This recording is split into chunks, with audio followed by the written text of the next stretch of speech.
আজি আপোনালোকলৈ লৈ আহিছোঁ টমেটো কেচাপৰ ৰেচিপি, যিটো দেখাত আৰু সোৱাদত সম্পূৰ্ণ বজাৰত কিনিবলৈ পোৱাৰ দৰে। গতিকে আমি চাই লওঁ আহকচোন ৰেচিপিটো আৰু লগতে ইনগ্ৰিডিয়েণ্টছ কি কি লাগিব। আমি 1 কেজি পকা বিলাহী লওঁ, এনেকুৱা, কাৰণ পকা বিলাহী ল'লে কালাৰটো খুব বেছি ধুনীয়া আহে। অকণমান বিট লওঁ, বিটটোৱে কালাৰটো আৰু বেছি ধুনীয়া ডাঠ হৈ যায়। 2 চামুচ তেঁতেলীৰ ৰস, 2 চামুচ ভিনেগাৰ, নিমখ লৈছোঁ জোখমতে, আৰু ইয়াত চেনি লৈছোঁ 50 গ্ৰাম, কিন্তু চেনি এড কৰিবলগীয়া হ'ব পাৰে পাছলৈ, টেষ্টটো কৰি পেলাই আমি যদি দৰকাৰ হয় আৰু অকণমান ল'ম। এতিয়া আমি বিলাহীখিনি ৰাফলি কাটি ল'ম এনেদৰে। বিলাহীখিনি আমি এতিয়া বইল কৰিম। প্ৰথমতে কুকাৰত লৈ তাত 1 কাপ পানী মাত্ৰ ইউজ কৰিম, কাৰণ বিলাহীৰ পৰা পানীটো যিহেতু ওলাবই, আৰু আমি 2টা বা 3টা হুইচেল দিম। এয়া আমাৰ বিলাহীখিনি ধুনীয়াকৈ বইল হৈ গ'ল, আৰু এইখিনি আমি এতিয়া ঠাণ্ডা হ'বলৈ দিম। ঠাণ্ডা হোৱাৰ পিছত আমি বিলাহীখিনি এটা পেষ্ট বনাই ল'ম।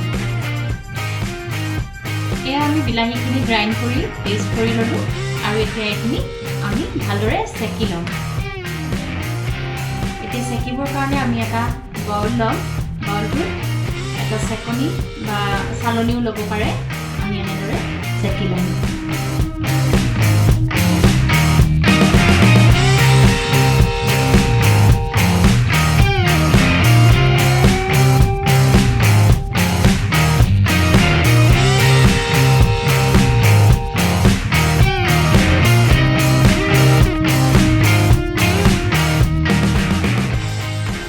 টমেটো পিউৰি ৰেডি হৈ গ'ল, আৰু এতিয়া আমি এখন গৰম কেৰাহী ল'ম, তাতে পিউৰিখিনি দি দিম।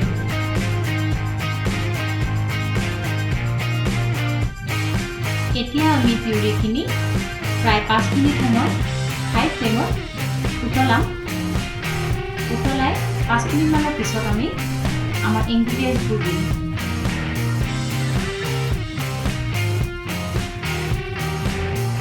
তেঁতেলীৰ ৰস আৰু ভিনেগাৰখিনি দিয়াৰ পিছত আমি এতিয়া চেনিখিনি দিম, কিন্তু চেনিখিনি আমি একেবাৰতে নিদিওঁ, অলপ অলপকৈ এড কৰিম। তাৰপিছত আমি নিমখ দিম জোখমতে, আৰু আমি প্ৰায় 15 মিনিটমানৰ কাৰণে সিজাম, আৰু মাজে মাজে লৰাই থাকিব লাগিব যাতে তলত লাগি নধৰে। 15 মিনিটৰ পিছত এয়া দেখিছে ডাঠ হৈ আহিছে। এতিয়া আমি বিটখিনি এড কৰিম ইয়াত, কালাৰটো আৰু ডাঠ আৰু ধুনীয়া হ'বৰ কাৰণে। এয়া দেখিছে কালাৰটো খুব ধুনীয়া হৈ আহিছে। এতিয়া আমি কনচিষ্টেঞ্চিটো টেষ্ট কৰি চাম। তাৰ কাৰণে আমি এখন প্লেট ল'ম, তাতে আমি অকণমান পিউৰিটো দি চাম। তাৰপিছত আমি প্লেটখন থিয় কৰি দিম, আৰু দেখিব যদি পানী ওলাইছে আমাৰ পিউৰিটো এতিয়াও বাকী আছে ৰেডি কৰি। দেখিছে আপোনালোকে পানীটো তললৈ বৈ আহিছে, তাৰমানে আমাৰ এতিয়াও ৰেডি হ'বলৈ বাকী আছে। আমি আৰু অলপ সময় সিজাব লাগিব।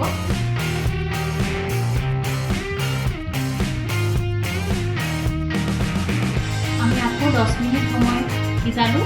সিজাই আকৌ আমি এতিয়া কনচিষ্টেঞ্চিটো টেষ্ট কৰি চাম। এয়া দেখিছে এতিয়া কনচিষ্টেঞ্চি সুন্দৰ হৈছে, আমাৰ হৈ গৈছে। আমি এতিয়া গেছটো অফ কৰি ঠাণ্ডা কৰি দিম।